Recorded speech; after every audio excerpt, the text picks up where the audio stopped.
Welcome to break time classes.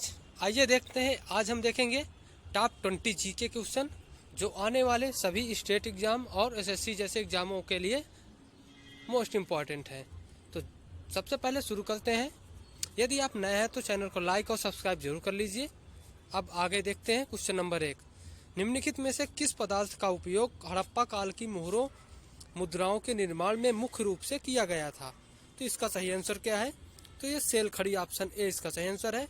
और ये SSC और नेट जेआरएफ में पूछा हुआ क्वेश्चन है, देख सकते हो। ऑप्शन ए इसका सही आंसर है। अगला क्वेश्चन देखते हैं। भारतीय संविधान के किस अनुच्छेद के अंतर्गत भाषण एवं अभिव्यक्ति की स्वतंत्रता के अधिकार की गारंटी दी गई है? तो इसका सही आंसर क्या है? तो इसका सही आंसर है ऑप्शन ए, अनुच्छेद 19 के अंतर्गत विचार एवं अभिव्यक्ति की स्वतंत्रता दी गई है। अगला क्वेश्चन देख लेते हैं। भारत में हरित क्रांति किस क्षेत्र में सर्वाधिक सफल रही है? तो भारत में हरित क्रांति सबसे अधिक किसमें रही है? तो ये गेहूं और चावल में रही है। दोस्तों याद रखिएगा, ऑप्शन बी इसका सही आंसर है, गेहूं और चावल में। जबकि हरित क्रांति को कब प्रारंभ किया गया था भारत में? तो याद रखिएगा 1966 और 1967 में हरित क्रांति लाई गई थी। और इसको किसने लाया था? तो स्वामीनाथन ने।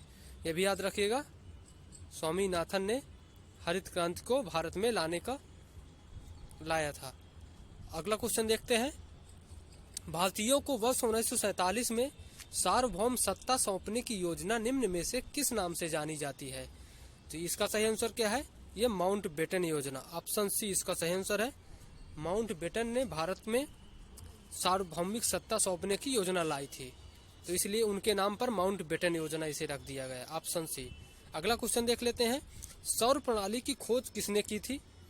तो सौर प्रणाली की खोज, इसका सही आंसर क्या है? तो ये कॉपरनिकस ने सौर प्रणाली की खोज की थी। जबकि यदि ग्रहों संबंधित 3 नियम किसने प्रतिपादित किया था? तो ग्रहों से संबंधित 3 नियम को केपलर ने प्रतिपादित किया था, यह भी याद रखिएगा। वहीं दूरबीन की खोज तो गैलीलियो ने दूरबीन की खोज की थी। इस प्रकार से इस सौर प्रणाली की खोज कॉपरनिकस ने की थी। अगला क्वेश्चन देखते हैं। भारतीय संविधान के किस अनुच्छेद में प्रेस की स्वतंत्रता दी गई है? तो भारतीय संविधान के अनुच्छेद 19(1) में प्रेस की स्वतंत्रता दी गई है, ऑप्शन ए इसका सही आंसर है। ऑप्शन ए, अनुच्छेद 19 का 1। अगला क्वेश्चन देख लेते हैं। लोकसभा में राज्यों को किस आधार पर सीटें आवंटित होती हैं? तो लोकसभा में राज्यों को जनसंख्या के आधार पर सीटें आवंटित होती हैं, ऑप्शन ए इसका सही आंसर है। अगला क्वेश्चन देख लेते हैं। भारतीय अर्थव्यवस्था कैसी है? तो भारतीय अर्थव्यवस्था यह मिश्रित अर्थव्यवस्था है, इसका सही आंसर है ऑप्शन डी, मिश्रित अर्थव्यवस्था, जहां पर पूंजीवादी और समाजवादी एक साथ मिलकर काम करते हैं। अगला क्वेश्चन देख लेते हैं। अल्पकालीन सरकारी प्रतिभूति पत्र को क्या कहा जाता है? तो अल्पकालीन सरकारी प्रतिभूति पत्र को ट्रेजरी बिल कहा जाता है, ऑप्शन डी इसका सही आंसर है, ट्रेजरी बिल।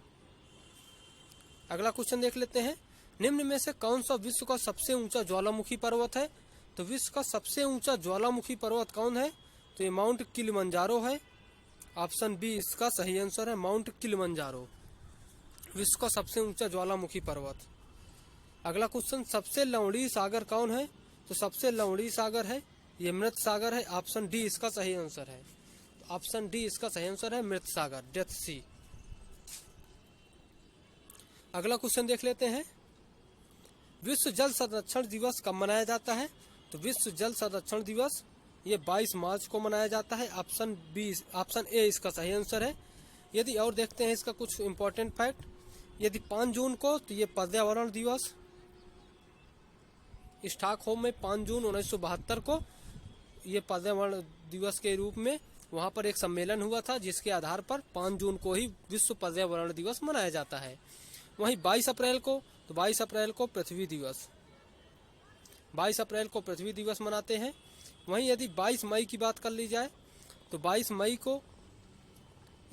को हम जैव विविधता दिवस, बायोडाइवर्सिटी डे मनाते हैं। अगला क्वेश्चन देख लेते हैं। निम्नलिखित में से किसने सम को हिंदुस्तान का तोता कहा? तो किसने हिंदुस्तान को तोता कहा था? तो ये अमीर खुसरो, ऑप्शन सी इसका सही आंसर है। ये हो सकता है दोस्तों इसमें क्वेश्चन में गलत हो, लेकिन इसमें हम कहा जाता है किसको, किसने के जगह में किसको हिंदुस्तान का तोता कहा जाता है, तो ये अमीर खुसरो को कहा जाता है। ऑप्शन सी इसका सही आंसर है। अगला क्वेश्चन देख लेते हैं, निम्नलिखित में से नृत्य का शास्त्रीय रूप कौन सा है? तो नृत्य का शास्त्रीय रूप कौन सा है? तो ये मणिपुरी है। ऑप्शन डी इसका सही आंसर है। ये नृत्य का शास्त्रीय रूप है जो मणिपुर में मनाया जाता है, और इस शास्त्रीय नृत्य में श्री कृष्ण की बाल लीलाओं को प्रदर्शित किया जाता है। ये भी इसका इम्पोर्टेंट फैक्ट है। जबकि भांगड़ा की बात की जाए तो ये पंजाब में है। छऊ ये उड़ीसा, पश्चिम बंगाल, झारखंड में मनाया जाता है छऊ। अगला क्वेश्चन देख लेते हैं, संगीत यंत्र तबला का प्रचलन किया था? तो संगीत यंत्र तबला का प्रचलन किया था ये अमीर खुसरो ने प्रचलन किया था। तो याद रखिएगा अमीर खुसरो संगीत यंत्र तबला का प्रचलन किया था। अगला क्वेश्चन देख लेते हैं, किसके शासन काल में अजंता की गुफाएं निर्मित की गई? तो अजंता की गुफाएं ये गुप्त शासन काल में अजंता की गुफाएं निर्मित की गई थी। और अजंता की गुफाएं किससे संबंधित है? याद रखिएगा ये केवल और केवल बौद्ध धर्म से संबंधित है। अजंता की गुफाएं सिर्फ बौद्ध धर्म से संबंधित है। अगला क्वेश्चन देख लेते हैं, उपनिषद पुस्तकें हैं, तो उपनिषद पुस्तकें किस पर आधारित हैं? तो ये दर्शन पर आधारित हैं। ऑप्शन डी इसका सही आंसर है। अगला क्वेश्चन देख लेते हैं, जगन्नाथ मंदिर किस राज्य में स्थित है? तो जगन्नाथ मंदिर ये उड़ीसा राज्य में स्थित है। ऑप्शन सी इसका सही आंसर है, उड़ीसा। अगला क्वेश्चन देख लेते हैं, प्रकाश वर्ष किसकी इकाई है? तो प्रकाश वर्ष ये दूरी की इकाई है। याद रखिएगा ऑप्शन ए इसका सही आंसर है। यदि प्रकाश वर्ष दूरी के मामले में देखी जाए तो सबसे बड़ी कौन सी इकाई है? तो ये पारसेक है। याद रखिएगा पारसेक है, जिसको एक पारसेक बराबर यदि देखा जाए तो 3.26 प्रकाश वर्ष होता है, लाइट ईयर होता है। अगला क्वेश्चन, अब ये 20 क्वेश्चन खत्म हुए। हम आपको मिलते हैं नए वीडियो में। यदि आप नए हैं तो लाइक और सब्सक्राइब जरूर कर लीजिएगा, और यदि आपको वीडियो पसंद आया हो तो कमेंट में जरूर बताइएगा। थैंक यू दोस्तों, बाय। मिलते हैं आपसे नए वीडियो में।